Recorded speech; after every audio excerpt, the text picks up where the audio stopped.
Our guest for this session is John Maguire, the CEO and co-founder of TripAdmit. Over the course of his 25-year career, John has worked in senior online sales and marketing roles for a number of notable Irish and international companies.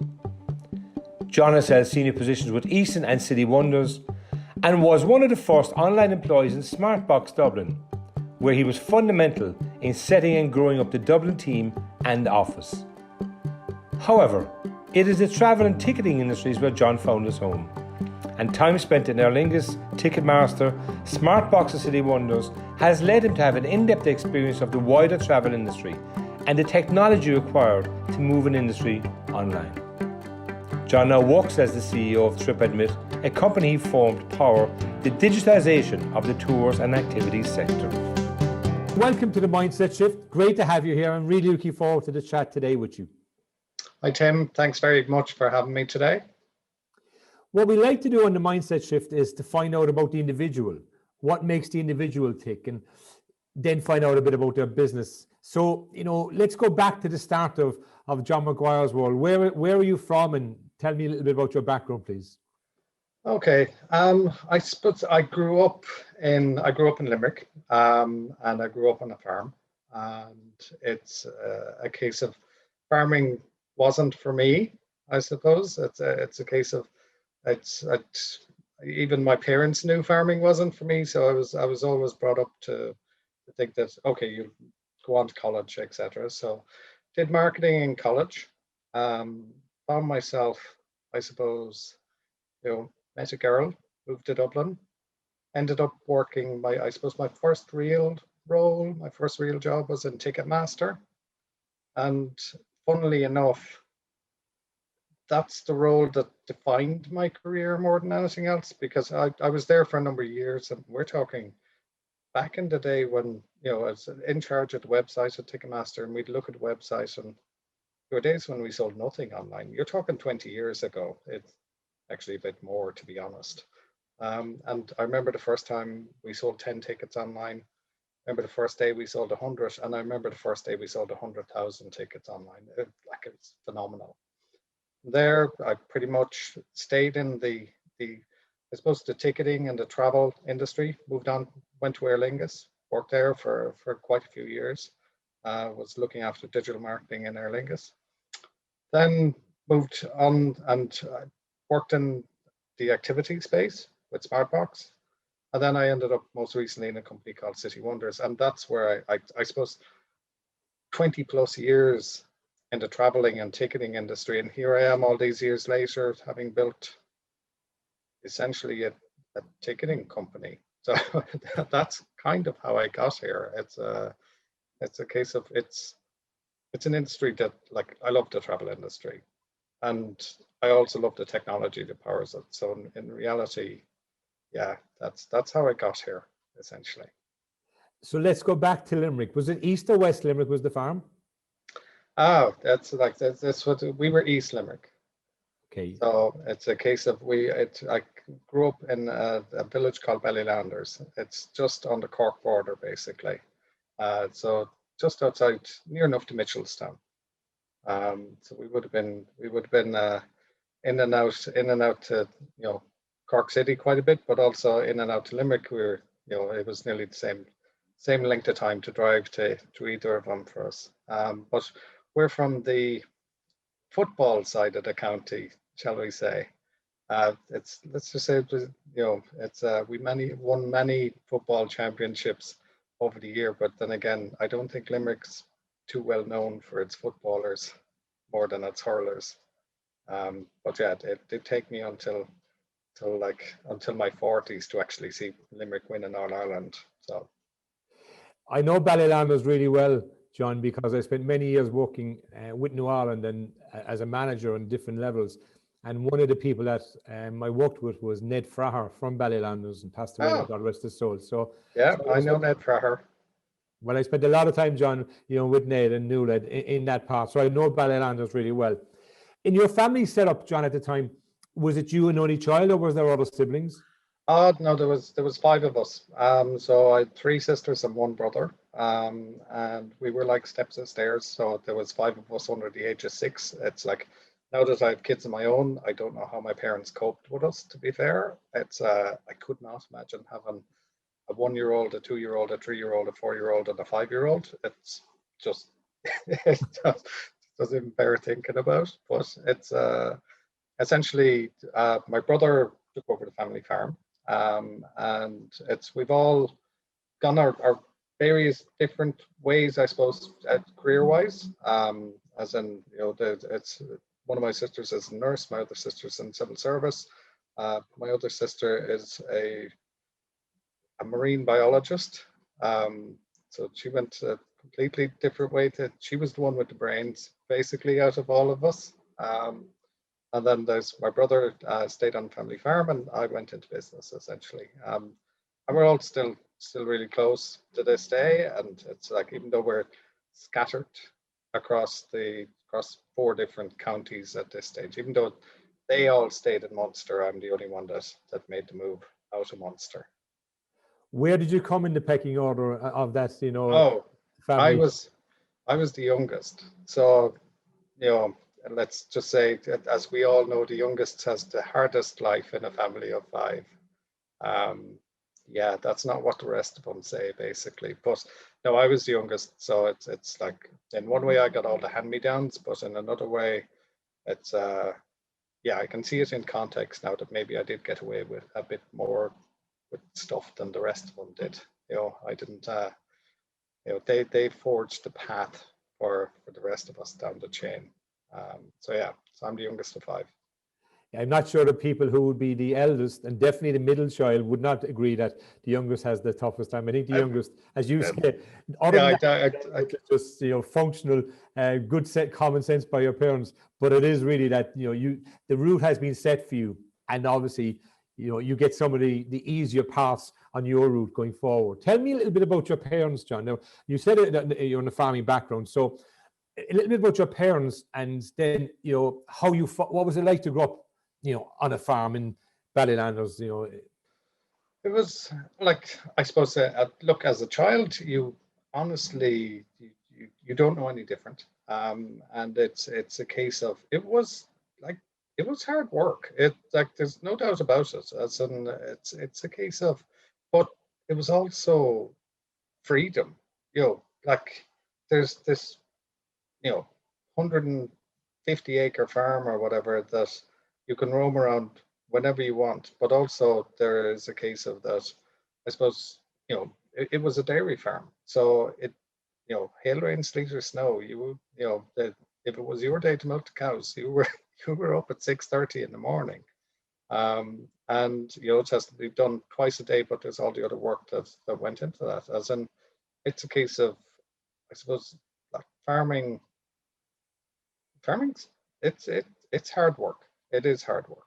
But also there's almost a vocation in it as well. And I suppose it is a case of that, as I said at the very beginning, is the fact that I knew farming wasn't for me. While my brother is different, it's like, it's completely in his blood, basically. That's what farming is for him. But it doesn't matter whether farming is for you or not, you still have to work there. So it's but yeah, it's a case of, I suppose, yeah, it's my father would have been well-grounded person that ultimately, and you don't see it until maybe years and years later, that farming is a business. It's about profit and loss, etc. And it was, I suppose, when I went to college, and I would have sat down and I would have done my father's accounts for him. Like, he had an accountant, but I would sit down and go through them myself and say, go through margins and profit and loss, etc. And yeah, you realize, yeah, this is a business just like anything else. As in, you need to manage your costs, and you need to look at where you're making a profit. And obviously there was all sorts of fluctuations with the price of milk and the price of cattle and the price of this and the price of that. But ultimately, I suppose, ironically, I got my grounding in business from a farm. And then my mother was a nurse, and she had, she'd traveled the world basically as a nurse, and she'd you know she'd seen quite a lot of it. She'd worked in the States, so she was very worldly wise, shall we say, but also she was massively into education. Like, it was her number one thing was education. Um, and to the but also like she was into Shakespeare. She would read poetry. She would try and speak Irish, whenever she could. And it was, it was a case of this. I suppose we got a grounding in how important education is, or more, she drilled it into us how important education was. And it's almost like she had a plan for all of us, as in not so much which direction we were going to end up. We were allowed to end up wherever we wanted, but you weren't going to end up there without your leaving cert, basically. It's part of the plan. And the plan B was without a good leaving cert. And it was a case of that, yeah, from an education perspective, yeah, she was a very smart person, like very intelligent person. And yeah, you could pretty much ask her anything, especially when it came to English, or like, God, she was the one that taught me the meaning of Shakespeare's plays for my intercert and my leaving cert and stuff.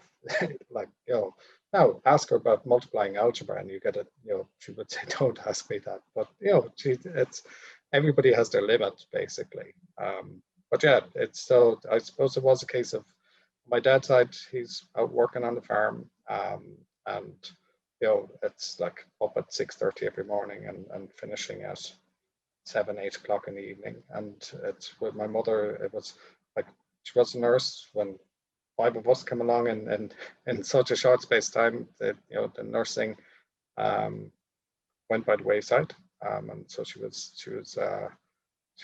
working at home then. And essentially it's yeah, making sure that we got a good education, basically. And and it was turned out, hopefully, to be all well-rounded individuals. It's a brilliant visualization, just listening to you talk about your mom and dad, and your dad obviously working in the farm from, as you say, 6:30 in the morning until late in the evening. But your mom, loves Shakespeare, and that's just something that really is very special that you've brought out here, that her love for Shakespeare and how she helped you obviously deal with the Shakespeare challenges and your leaving and intercerts when that time came. If you were to look back at your parents, looking at this lens back now, because obviously when you're a child and teenager, they're just mom and dad. What would be the one thing that you would say, Dad was really good at this, or Mom was really good at that? God, that's a tough one.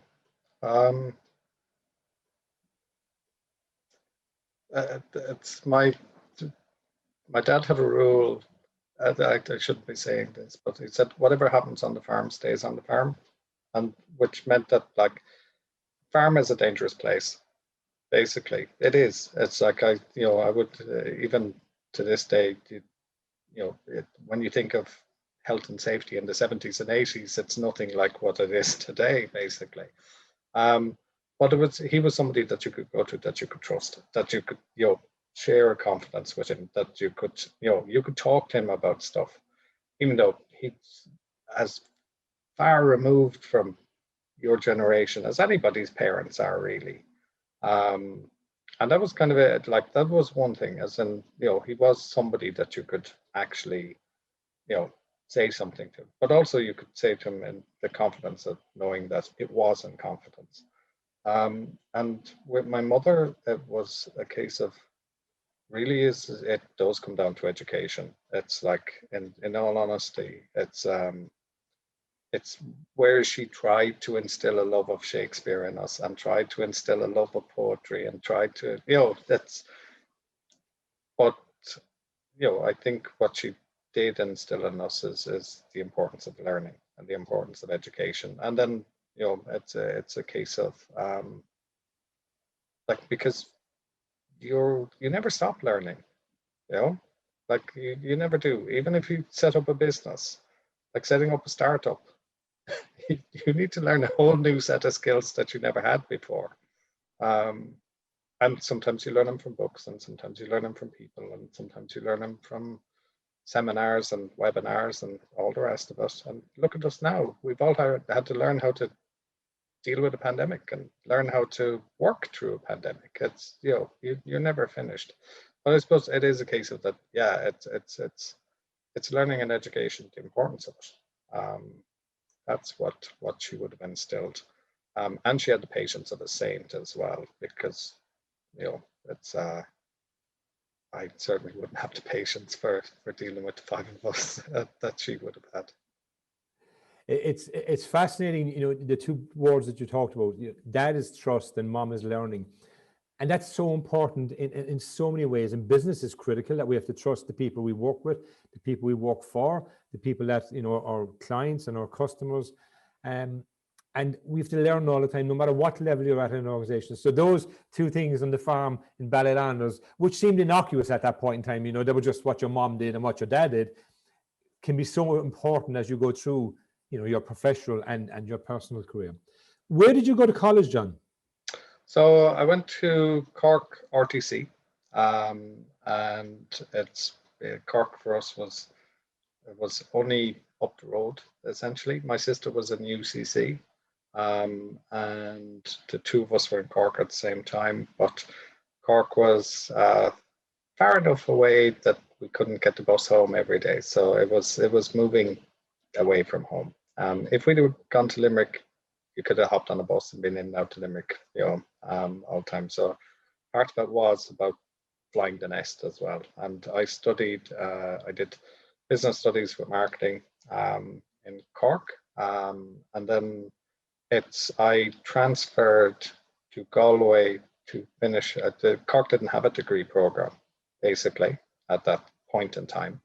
And I transferred to Galway and completed my degree in Galway RTC. So I had the best of both worlds. So I had 2 years in Cork and 2 years in Galway, and a year off in between, basically. Was how I did it. And loved both of them. It's you know, I suppose it's a case of yeah, it's down to, like, the one thing that I wanted to complete was my degree and get a degree in marketing. Even though, to be honest, when I went into college, I knew more what I didn't want to do more than what I wanted to do. But I suppose I got lucky with marketing in a way that I seem to have an aptitude for it. But my mother wanted me to be an accountant, and I was like, no, that's not for me. It's fascinating that you've had an experience in Cork and Galway as part of your 4-year college cycle. But what was it like in the first one in Cork? Because you're leaving Ballylanders, right? Okay, so now you're in a big city, relative, obviously, very big, it's the second largest city in the country. What was it like for you? You know, that those moments realizing I'm not going home every day because the bus journey, you know, is not going to work, right? Okay, I'm staying in Cork. I'm now, you know, a college student. But it's a big change from Ballylanders. What was that transition like for you? I'll be honest, it wasn't that difficult, and it wasn't going from the small village to the big city or anything like that. It's a case of,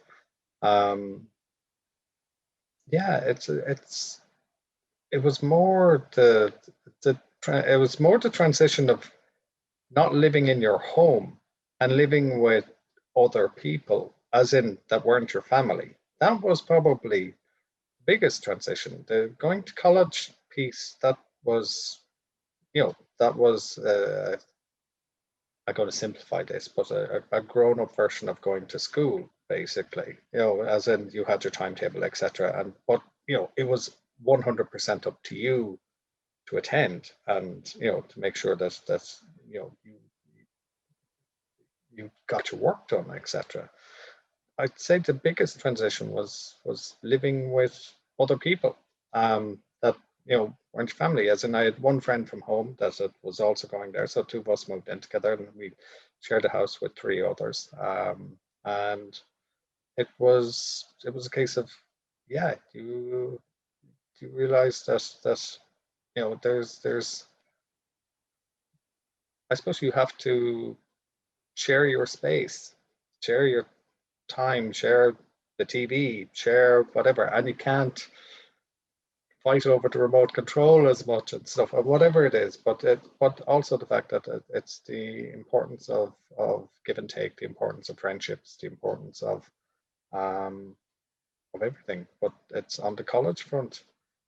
Yeah, it's college was, I suppose, it's a case of there was one of the transitions is that you're in a class and realizing that it's a case of that everybody's there more or less for the same purpose. It's to get their education. They've chosen their specialist field, and that it's your you all share the same objective. Whereas in school, it's a case of school is about you've 130 or 40 people in your year of everyone of varying abilities and varying different backgrounds, etc. And it's a case of it's there's way more variety. Whereas in college, it's about there's 30, 60, whatever of you, and you're all studying marketing, and that's it. It's like you're narrowing down your avenues, not your choices, just your avenues, I suppose. And that was it. But the transition wasn't. No, I was ready for it. I still did go home that summer, so it's like and was glad to go home that summer. Like I went home every nearly every weekend or every second weekend,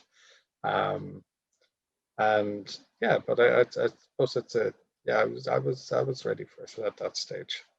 And also my sister was there the year before me, so it's she had a well-worn path on the introduction to Cork nightlife, shall we say.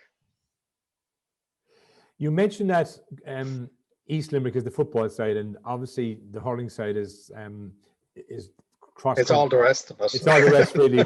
And you got to see Limerick obviously win 2 All-Irelands in the last number of years. Yeah. Was football part of your growing up and in college? Football was. It's my friends do slag me off still at this stage. Football was. It was. I retired young, shall we say? It's. I retired as I'm nearly embarrassed to say it.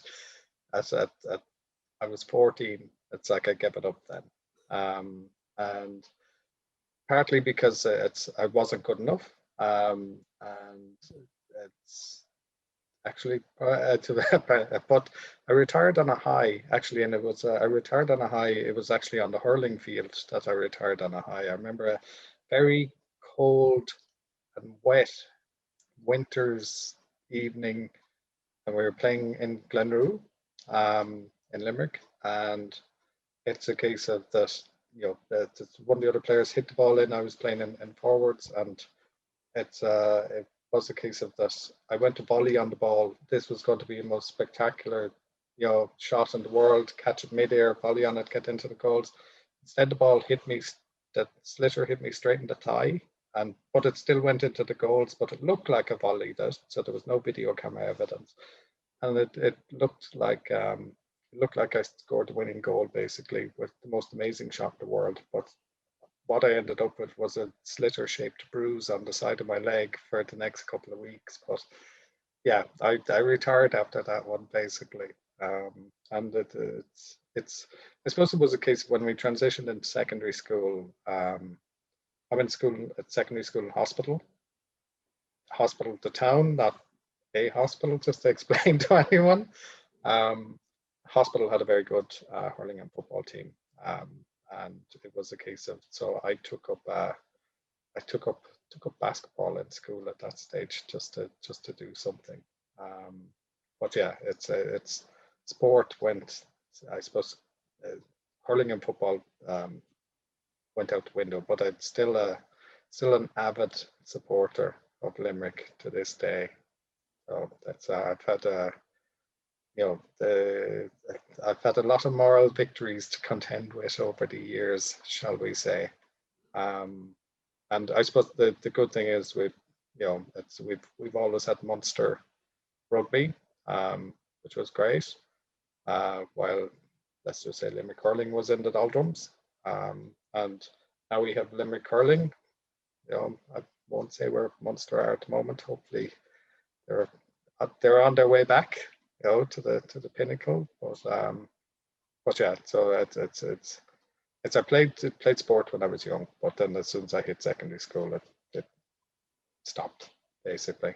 Did you ever share with your teammates that actually hit your thigh, or did you just let them imagine that it hit your hurley on a brilliant volley? No, one of my friends actually saw it. It's like, so he made sure everybody knew. It's like, it still to this day reminds me of it basically. But that's all I say is that, look, I retired at the top, South champions, whatever years was 1980 something or other. It's like, mid the 90s. No, it was the 80s. So yeah, that's it. It's like a retired with a medal, basically. And you retired with the winning goal, so you couldn't, as you say, go out at any higher situation, Exactly. What other 13-year-old wouldn't want to finish at the pinnacle of their hurling career? You mentioned at the start of our chat that in college you met a girl. That was an interesting thing you just threw in. You were talking about your journey. You gave us the full cycle. Obviously, I brought you back a bit, but was the girl met in Cork or met in Galway? Oh no, the girl was met. She wasn't met in either actually. She was met just after I finished my degree. I met her in America, and they went over and did the J1 and all the rest of it, and yeah, met her in America, and she was from Dublin, and it's so came back. I was going to move to Dublin anyway, probably, but that cemented my decision, I would say, and moved to Dublin, and yeah, we're married now, 2 kids, 23 years later or something. So yeah, it's that was it. It's like, so we're still together. Tell me, John, about then Ticketmaster, because you talked about that, about being in Ticketmaster, which is your first entry really into the professional world. Yeah. About having no clients someday, no customers. Then the emotional outbreak when you get 10, and then when you get to 100, and then you mentioned the figure of 100,000 in one day. What was that like for you? I mean, it's your first entry into the professional world. So, what was that journey like for you? So Ticketmaster was fantastic, because obviously I'd had 1 or 2 entry level roles before Ticketmaster, and then Ticketmaster was it was my big break. I was brought in. I remember it. It's with Tommy and Eamon, so the MD and CEO of Ticketmaster Ireland. Really, really nice guys. And it's a case of, I remember Eamon saying to me, he said, "We need somebody to look after this website for us." And you're talking 20 years plus ago. So in reality, that's all it was a website. And, it's like somebody says that people are going to buy things online, and, but Ticketmaster is part of a global entity. And, the States would have been further ahead technologically than Ireland would have been at the time. So we could already see what was happening in the States.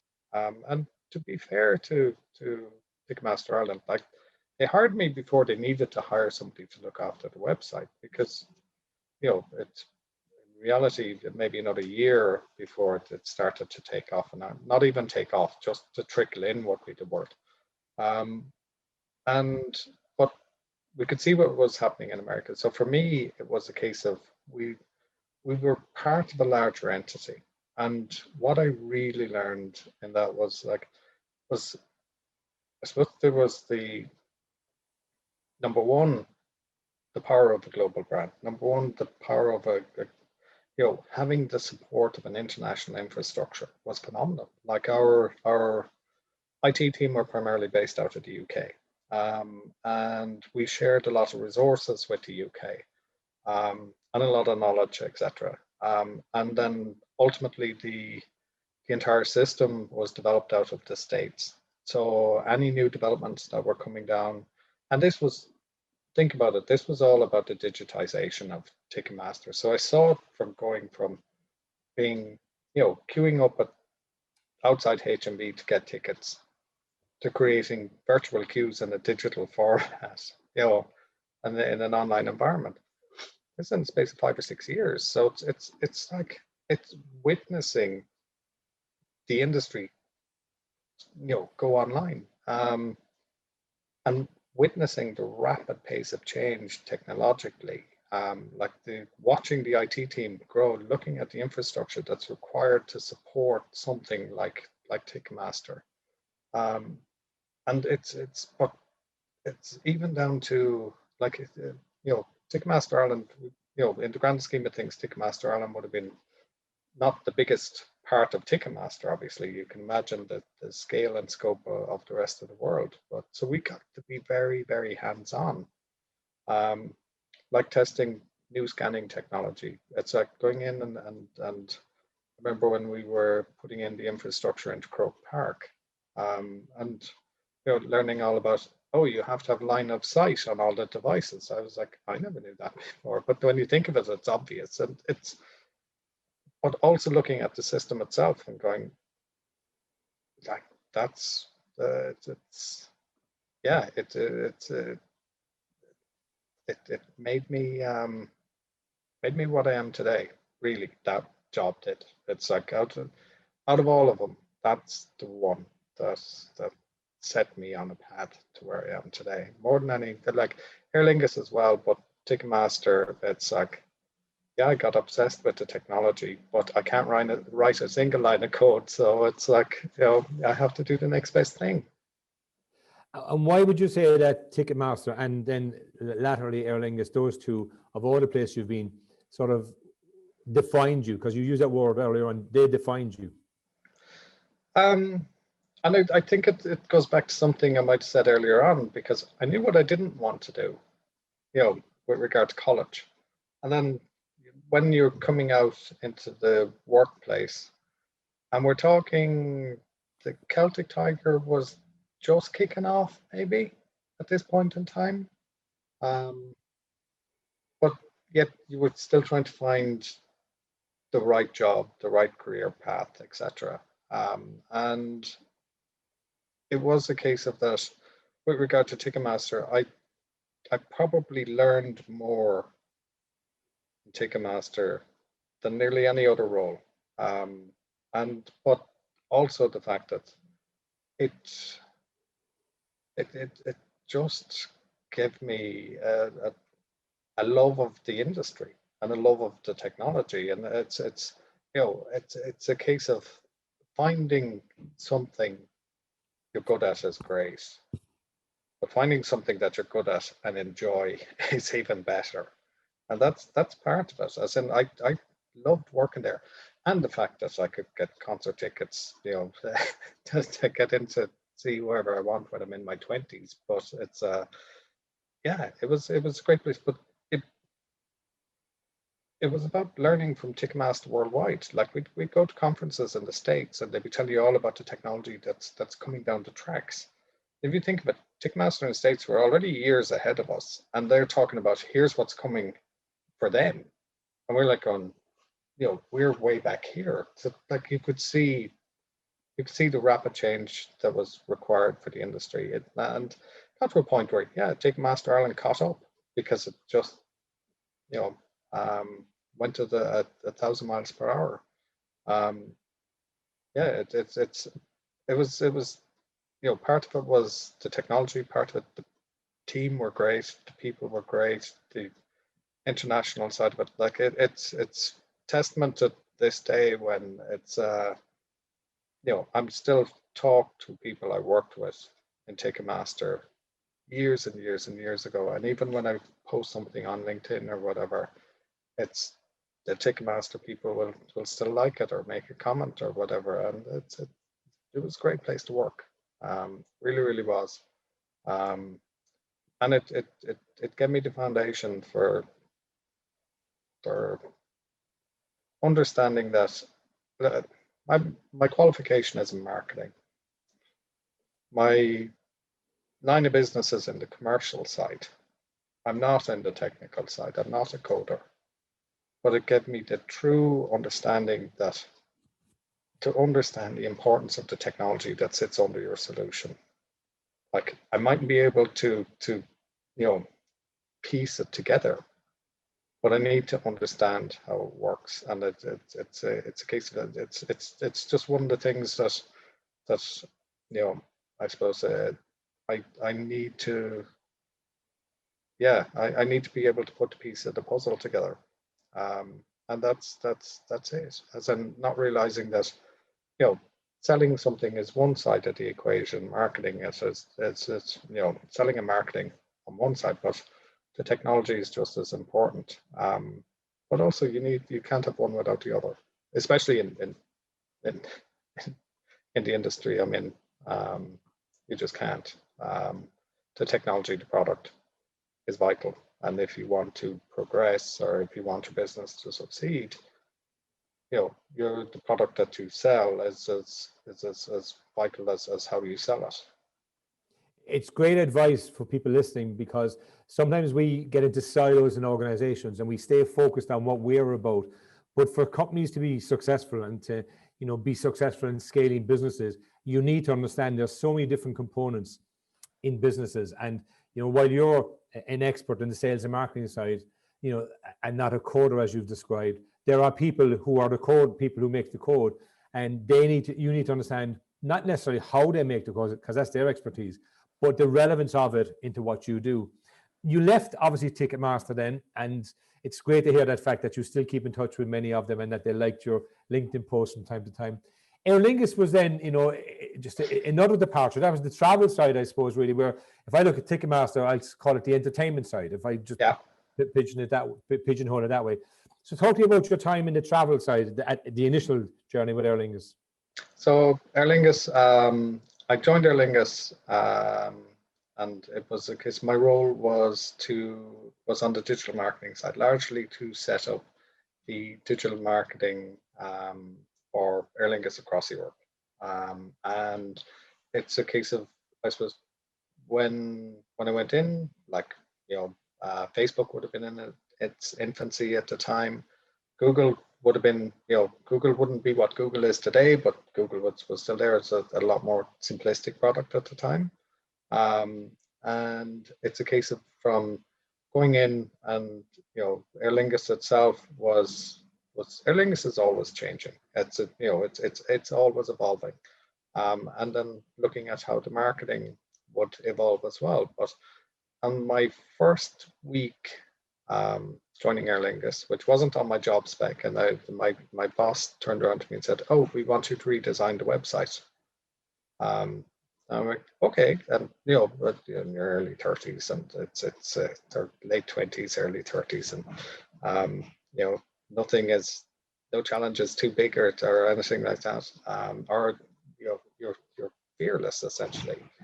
And then I still remember this line: "It's a €1 billion website, don't break it."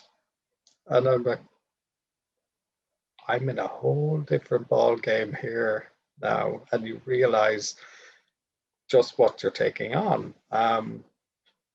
It's this lowest website redesign I've ever done in my life, because I took so much care and attention to it. Probably one of the ones I'm still most proud of. I can still see some of the elements that were put in place. They're still there, like 12 years later. But it's a case of, this was the first redesign after Airlingus would have gone online properly. And it's in doing the redesign Airlingus, you realize how much of the airline the website actually touches. So everything from whether it's there's the booking the flight side, there's selling ancillaries, there is whether it's ground handling, whether it's information with regard to when planes were arriving, departing, etc. There's all the communication with regard to terms and conditions and all that side of it. And it was a case of, and then of course the information architecture underneath the whole thing is gigantic. And it was I wasn't in charge of the IT side of it. I was looking after the redesign, and it was which is essentially putting a skin on top of Airlingus, but it's about putting a skin on top of Airlingus that ensures that it's user friendly. So in Airlingus, I found out the importance of usability and user interfaces and making sure that something works for the consumers, because in reality, you're talking about a website that will get millions of interactions a year, and if one little piece of that is off, and I specifically remember it from testing there was one piece, and we did a lot of user testing, but it was the select your seat. So when you're choosing your seat, and I had one idea and the agency had a different idea, and we put it out to testing, and you sit and you get users to actually test it, and it's a case of neither of us were right. It was, we had to, we were both kind of half right, and then we had to merge the two ideas. But you see, like that was one component we had to test over and over again. We went through, like, it's the one piece where we got 50 users in, 50 different people, like that you do it in blocks of 10. The first 10, nobody could figure it out. Well, they could figure it out, but it wasn't easy. Second 10, we tried a different way, until eventually we found it. And that's where I suppose I had an eye opener into, just how much detail needs to go into, to a website like Airlingus. But that detail should go into a website no matter what size it is. And that's part of it. And it's a case of that got ingrained into me in Airlingus, but also that Airlingus is where the seeds of TripAdmit got planted, basically, because in designing the website, I had to liaise with the ancillary revenue department, where you sell, where they would sell hotels, car hire, insurance, etc., and working out how to plug that in and how you get it to work with the customer base and what the touch points are, etc., and the usability. I remember looking at especially the hotel product and thinking, that's so simple, it's genius. And lo and behold, 15 years later, here I am with the tours and activities industry, which is where the hotel industry was back then. And we built a solution to plug into airlines to sell tours and activities to their customers. So, it's once again, it's just looking at it and going, it's so simple, it's genius. But I'm not saying our solution is so simple, it's genius. It's just a case of that sometimes it's the simplest of ideas, and you don't know when they get planted, and you don't know when they, when or if they'll ever come to fruition. But I do remember thinking at the time, going, God, I've missed that boat now. That's actually, hotels are done, car hire is done, insurance is done. And there was this gigantic industry sitting out there that hasn't really digitized. And I find myself in it, like in the 2015 or, and gone, okay, it's like, this is history repeating itself all over again. So yeah, that's where the seeds got planted for today. I'm not saying I had a 20-year plan or anything like that. I didn't. It just went into the back of my head and never left. Your point about simplicity and can be genius in many situations, but for it to be genius, you must be very open to the simplicity, because sometimes we look for more complicated outcomes than the simple outcome, because our ego or our our motivation to be better than just simple gets in the way.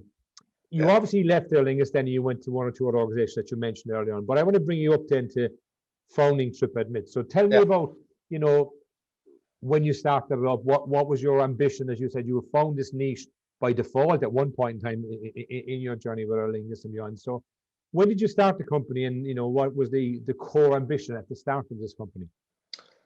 So I suppose as I mentioned about Airlingus, I had in the back of my head there was not so much of this idea, but it was I found myself working in the tours and activities industry, and it was a case of the industry itself was largely offline, and if you think about it, part of the travel industry being largely offline, in this day and age seems out of kilter. And it was because the industry itself was highly fragmented, etc. But the building blocks were beginning to come into place in us. And at this stage, I had 20 years experience working with ticketing systems, working at airlines, working in travel, working in the experiences industry. And it really kind of came down to,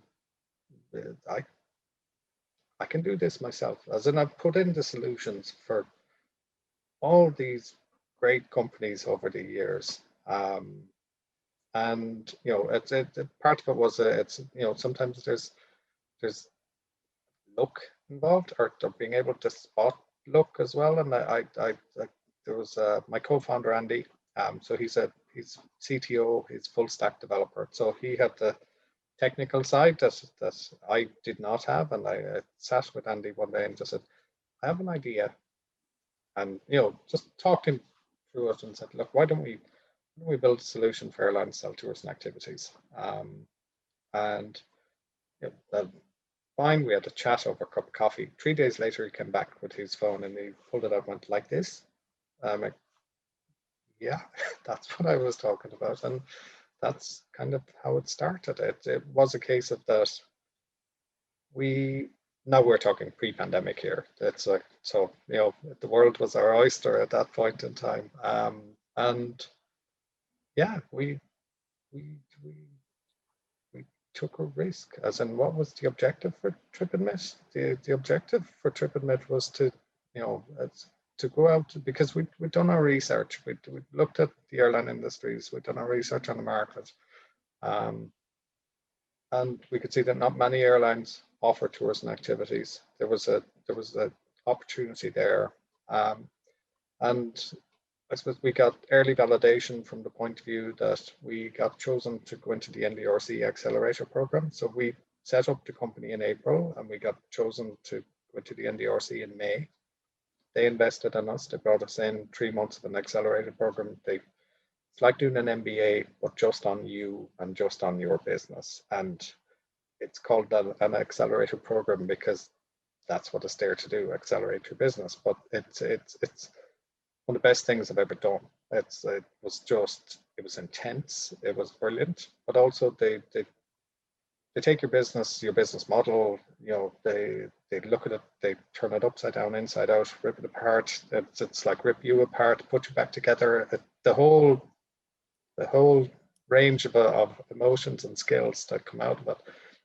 But ultimately, you come out at the other end of it with a better business model, and also an ability to communicate your business and your idea to, whether that's to investors, potential clients, etc.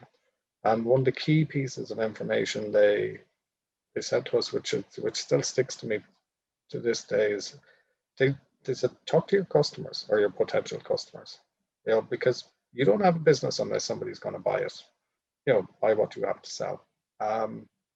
And yeah, they used to make us, I used to have to ring airlines and like, how many airlines did you talk to this week? And you can imagine how hard it is to get a phone call with an airline. But yeah, it's out of it came, from those conversations, and we still do to this day. It's from those conversations is what we actually have today, which prepared us for the pandemic, because we were due to launch our business, officially Easter 2020. With airlines as our primary client. So you can imagine that. You can imagine how that one went down. It's yeah. So we had to pivot. It's like not had to pivot. We brought forward our plan. As in, ultimately, sitting behind our solution is a reservation system.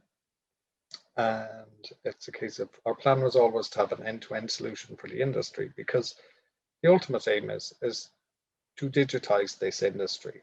You're talking about the tours and activities industry, which 80% of it's offline. To do that, you need to digitize all the ends of it. So we developed our reservation system, and we're now rolling that out to the tour and activity providers in the industry so that they can sell through their own websites. Also, they can connect and sell to our airline product, and also they can connect and sell through the OTAs like like Expedia and Get Your Guide and TripAdvisor, etc. So that we have the whole triangle done. So that it's a case of the pandemic. What it has done is it has sped up the digitization of the industry, because people are, especially when we can travel again, we'll be planning in advance. People will not be going up and waiting in a queue to get a ticket. They'll have secured their spot. They'll have done their research. They'll make sure that it's COVID friendly, that they're not part of a big huge group, that etc. It's like, and to do that, it's you need to book it in advance, and to book it in advance, you need a digital solution. So, like in one way, when we started our journey, it was all about timing. It was about timing from the point of view that you have an industry that's offline. This industry is bigger than the car hire industry. It's bigger than package holidays. It's the third biggest in the travel industry as a whole, and it's primed for digitization because the pieces of the puzzle are now in place. They just all haven't been connected together yet. And then the pandemic came, and the pandemic has just accelerated it, by 1,000% the speed at which they're digitizing. So, it's one of our investors said to us, he said, he said, you look back on this time and think that God, from a TripAdmit perspective, that the pandemic, it might have been one of the catalysts for growth for us, because it's a case of your industry is now more receptive to your product than it ever has been before. And it's a case of that, it's given TripAdmit the space to breathe, as in without having to achieve, excessive sales targets, etc. during the pandemic. So, we went out, we raised investment, and it's about looking at your cash burn rate, etc., and managing costs and looking at numbers coming in. And that's it. It's a case of, it's as we said at the very, very beginning, it's about survival for every business out there in the travel industry at the moment. And as a startup, we tend to have a low cost base, which is a benefit for us at the moment. Well, John, there's no doubt that there will be huge opportunities, post-pandemic for people like you in the travel industry, particularly the fact that, as you said, the space you're in has become digitalized and will be more digitalized, more immediately than maybe original plans had indicated. You've also pivoted through the pandemic, and the pandemic is tough for everybody, for people who've lost their lives, people who've lost their businesses, lost their health. So there's a whole lot of difficulties, but the pandemic will come to an end. There's no doubt that the vaccination program will bring it to an end. I'm to say, for me, 14-year-old who won the South for his club and retired at the pinnacle of his career, with probably one of the greatest goals ever seen in underage hurling in Limerick, to somebody who has, had a moment where he was defined in Ticketmaster, and that explosion, as you say, how Ireland had to catch up so quickly with the expansion that America was undertaking in Ticketmaster, and right through to now where you're currently sitting in TripAdmit. I have no doubt that your future will be equally as successful as your past. It's been a real pleasure to have you on the Mindset Shift, and thank you very much for taking the time to join us here today. A pleasure talking to you as well, Tim. Absolutely, thoroughly enjoyed it.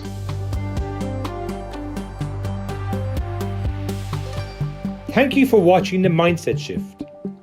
For more episodes, check out www.talenthub.ie/the mindset shift.